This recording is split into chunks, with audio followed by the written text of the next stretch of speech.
twagomba rero dushikirize ubushimwe ababaye aba mbere, kandi noneho bamaze kumva dushikiriza ubushimwe abitavye abashitse kuri uru rwego.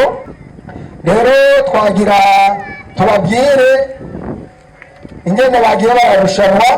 Ubwa mbere Gitega Mutaho, mushike hano mutore k'amafaranga 500 katahiye. Gitega Mutaho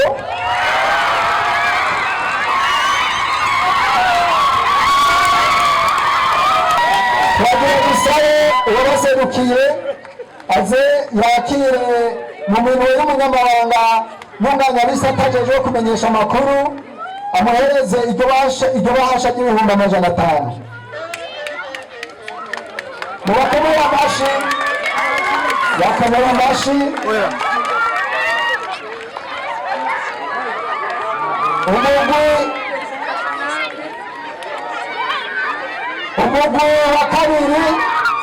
Umugwi wa kabiri ni umugwi wo mu Ruyigi, baronka 300 amafaranga 300 y'amarundi. Usabe umunyamabanga w'umugabo mu ntara ya Gitega, umushingamateka Honorable George ayibashikirize.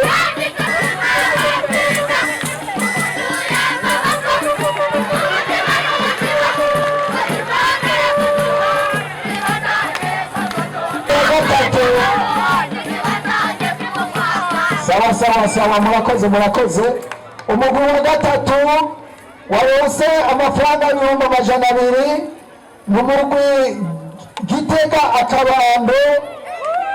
Twagiye gusare umunyamabanga w'umugambwe mu ntara ya Kayanza abashikirize ako gashimwe. Ngo mwakire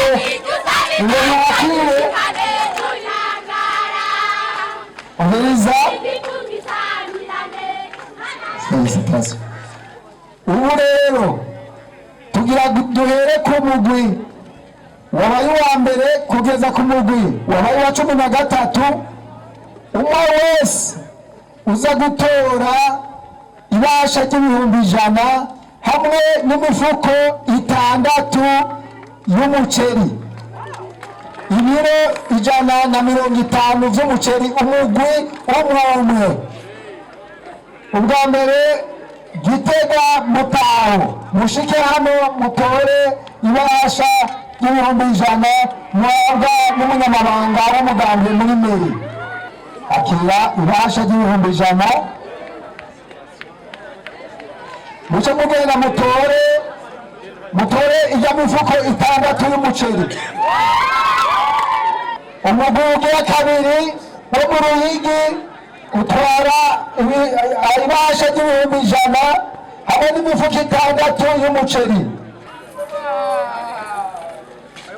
Mu Ruyigi bararonse ibasha ry'100 hamwe n'imifuko 6 y'umuceri.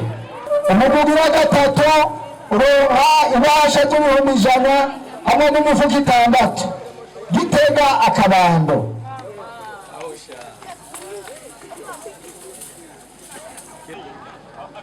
Umugwi ugira kane ni umugwi w'Ubujumbura, uronka ibasha ry'100 n'imifuko 6 y'umuceri. Umugwi wa gatanu ni Makamba, baronka ibasha ry'100 hamwe n'imifuko 6 y'umuceri.